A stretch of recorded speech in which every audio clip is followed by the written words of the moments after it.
What's up, folks? Jimmy here, Granite Train, I2T Book Club, book of the day. And this book is a book I've read before and just need to reread because it's been a few years now. But The Power of Now by Eckhart Tolle. Great book, just about being present and being in the moment and, just being aware of what's going on. So, great read, highly recommend it. And this is on page 29. This is what jumped out at me the most of all my readings today.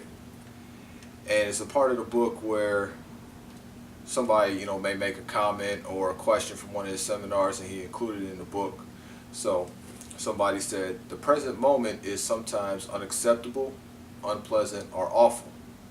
And his response is, it is as it is. Observe how the mind labels it and how this labeling process, this continuous sitting in judgment, creates pain and unhappiness.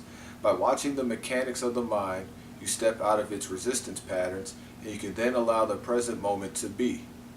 This will give you a taste of the state of inner freedom from external conditions, the state of true inner peace. Then see what happens and take action if necessary or possible. Accept, then act. Whatever the present moment contains, accept it as if you had chosen it. Always work with it, not against it. Make it your friend and ally, not your enemy. This will miraculously transform your life.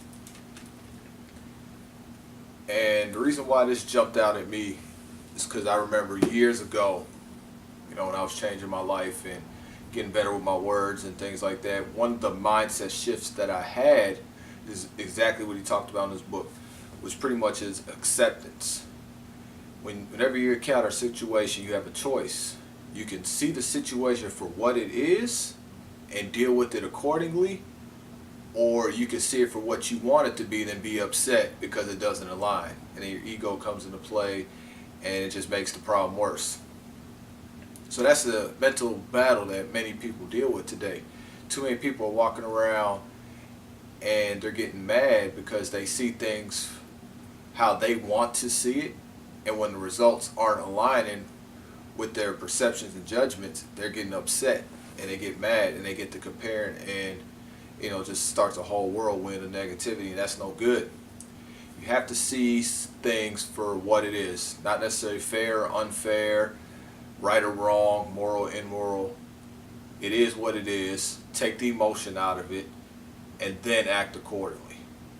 And I use a weight loss example that I deal with all the time with clients.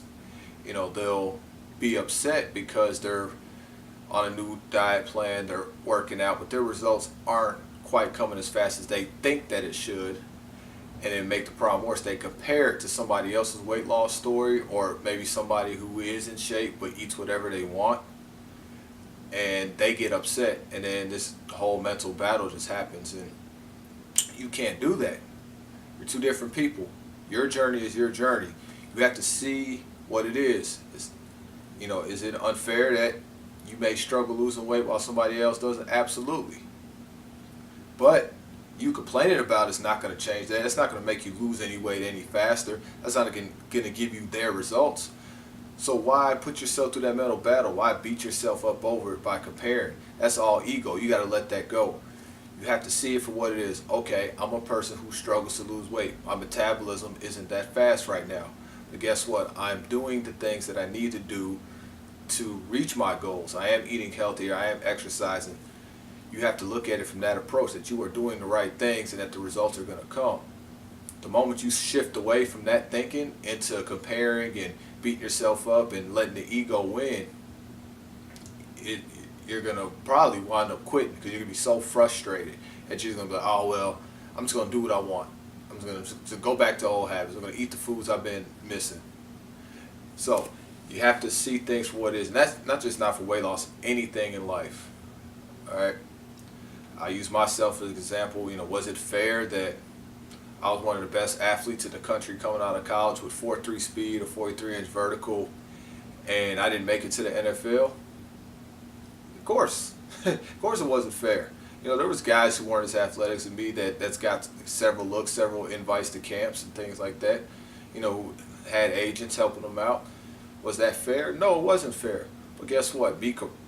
Sitting back and crying about it wasn't going to change. It wasn't going to get me in the NFL. That wasn't going to take me on a path to allow me to utilize my athletic talents for the better. I had to see it for what it was, and I wasn't going to the NFL, but I found a way to use my gifts and my experience to really transform my life and really be a blessing to others, other young athletes. And even while I'm in front of this camera right now, that led me on this path of, just an extensive knowledge of diet and exercise and the human body, outside of athletics as well, allowed me to expand and grow.